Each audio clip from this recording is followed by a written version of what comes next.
कश्मीर की ओर जाते जाते श्री गुरु नानक देव जी ने सिंध नदी से 20 कोस की दूरी पर एक बड़ी भारी पहाड़ी के निकट जाकर, जहां हसन अब्दाल नगर है, वहां बाहर ही अपना आसन लगा लिया। तब भाई मर्दाना को प्यास लगी। भाई मर्दाना ने गुरुजी को कहा, पानी तो कहीं नजर नहीं आता, परंतु मैं तो प्यास से व्याकुल हो रहा हूं। गुरुजी ने भाई मर्दाना को कहा, वह जो सामने ऊंची पहाड़ी है, उस पर एक मुसलमान फकीर, जिसका नाम वली कंधारी है, वह रहता है। उसके पास पानी है और पास कहीं पानी नहीं है। उसके पास जाकर पानी की याचना कर, वह तुम्हें मुसलमान भाई जानकर पानी पिला देगा। भाई मर्दाना कठिनता से वली कंधारी के पास गया। उसने अपने लिए पानी का एक कुंड भर रखा था। भाई मर्दाना ने हाथ जोड़कर पानी मांगा। तब वली ने कहा, तू कहाँ से प्यास का मारा चला आ रहा है? इधर आने का पहले कारण बता। यह भी बता कि तुम्हारे साथ कौन कौन है और तुम्हारा नाम क्या है। तब भाई मर्दाना ने कहा, हे वली जी, हमारे साथ श्री गुरु नानक देव जी महाराज हैं, जिनको हिंदू लोग सतगुरु मानते हैं, और मुसलमान जिनको पीरों के पीर जानते हैं, वह हमारे साथ हैं।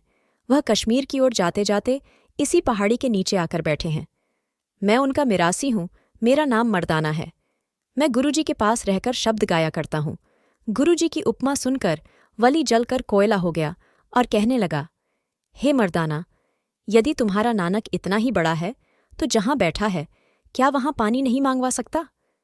प्यासे को पानी देना पुण्य है, परंतु मैं तुझे पानी देने को तैयार नहीं हूं। अपने गुरु को जाकर कहो, वह तुझे स्वयं पानी मंगवा कर देगा। भाई मर्दाना ने गुरुजी के पास आकर सारी बात बताई और कहा कि आपका यश सुनकर वली बहुत दुखी हुआ है और पानी नहीं दिया।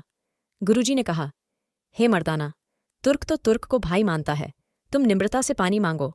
फिर भाई मर्दाना वली के पास जाकर कहने लगा, हे पीर जी, मैं आपका इस्लामी भाई हूं, आप कृपा पानी पिलाओ। वली ने फिर क्रोध से कहा, हे मर्दाना, तुम गुरु की तारीफ तो बहुत करते हो, क्या उसमें एक प्यासे की प्यास बुझाने की भी ताकत नहीं है? उसी से जल लो। फिर भाई मर्दाना वापस आया और प्रार्थना करने लगा, हे महाराज, वह तो पानी नहीं देता और मेरे प्राण प्यास से निकल रहे हैं। तब गुरुजी ने कृपा करके अपने हाथ की लकड़ी उस पर्वत के ऊपर मारी। उसी क्षण उस पहाड़ी में से शीतल निर्मल पानी बहने लगा। उधर जो जल वली ने इकट्ठा किया हुआ था, वह सब उसी पहाड़ में चला गया और कुंड सारा का सारा सूख गया। यह देखकर वली कंधारी बहुत ही घबराया और क्रोधित होकर एक पहाड़ का टुकड़ा अपने तप की शक्ति से नीचे गिरा दिया। जिस जगह गुरुजी का आसन था, उस ओर से पहाड़ का टुकड़ा गिरा दिया। वह शिला रस्ते के वृक्षों को तोड़ती हुई नीचे की ओर आ रही थी। तब गुरुजी ने अपना हाथ ऊंचा कर लिया। उस शिला में गुरुजी के हाथ की हथेली खूब गई और शिला उसी स्थान पर रुक गई। ऊपर से वली कंधारी ने सब कुछ देखा और शर्मिंदा होकर देखने लगा और गुरुजी की महत्ता को मान गया और भागा हुआ आया। गुरुजी के चरणों पर गिरकर प्रार्थना करने लगा। तब गुरुजी ने वली को कहा, हे मित्र, पहले अहंकार त्यागो, तब तुम्हारा कल्याण होगा। इस प्रकार वली का तप्त हृदय शांत करके गुरुजी वहां से रवाना हो गए।